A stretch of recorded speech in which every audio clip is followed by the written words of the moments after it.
ఒక పల్లెటూరు నుంచి అనుకోకుండా ఒక ఫ్యామిలీ అయితే తిరుపతికి వెళ్దామని చెప్పి స్టార్ట్ అయ్యారు. ఎందుకంటే వాళ్ళు ఎప్పటినుంచో తిరుపతికి దర్శనానికి వెళ్ళాలి అని చెప్పి ముడుపులు కట్టారు అన్నమాట. ఆ దర్శనం అనేది ఏదైతే చేసుకోవాలి అనుకుంటున్నారో వెళ్ళాలి అనుకున్నారు. వాళ్ళకి తిరుపతి అనేది ఎలా ఉంటుంది ఏంటి అని ఏమీ తెలియదు అన్నమాట. ఆ పల్లెటూరు నుంచి డైరెక్ట్గా వాళ్ళు బస్సులో జర్నీ చేసుకుంటూ తిరుపతి మహానగరానికి అయితే వచ్చేసారు.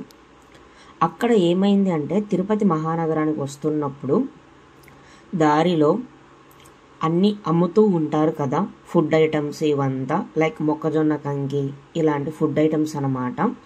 అవైతే సేల్ చేస్తూ ఉన్నారు. వాళ్ళ పిల్లలు అడిగారని సరే అని చెప్పి కొని ఇచ్చారు వాళ్ళ ఫాదర్ వాళ్ళ ఇద్దరు పిల్లలకి. అవి తింటూ వచ్చారు. ఇంకొన్ని మాత్రం ఎత్తి పెట్టుకున్నారనమాట, నెక్స్ట్ టైంకి అయితే ఉంటాయి అని. ఫైనల్గా తిరుపతికి అయితే రీచ్ అయ్యింది ఆ ఫ్యామిలీ. అక్కడ ఏమైంది అంటే బస్సు మళ్ళీ రిటర్న్ వెళ్తుందనమాట. తిరుపతి నుంచి వేరే ఊరికి వెళ్తుందని చెప్పి బస్సు అనేది చాలా ఫాస్ట్గా దిగేశారు. దిగేసిన సమయంలో లగేజీ దింపుకోవడం మర్చిపోయారు. బస్సు అయితే వెళ్ళిపోయింది. ఆ తర్వాత బస్సు వెళ్ళిపోయిన తర్వాత ఏమైంది, లగేజ్ అనేది అక్కడ ఉండదు కదా.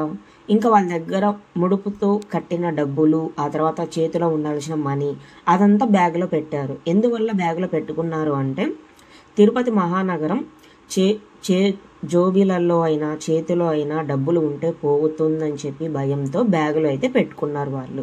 అది కాస్త బ్యాగు మర్చిపోయి బస్సు అయితే దిగేశారు.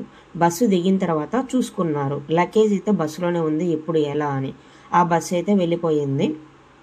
అండ్ ఇప్పుడైతే కొండపైకి దర్శనానికి అయితే వెళ్ళాలి. ఎలా వెళ్ళాలో తెలియడం లేదనమాట ఈ మహానగరంలో, తిరుపతి మహానగరంలో.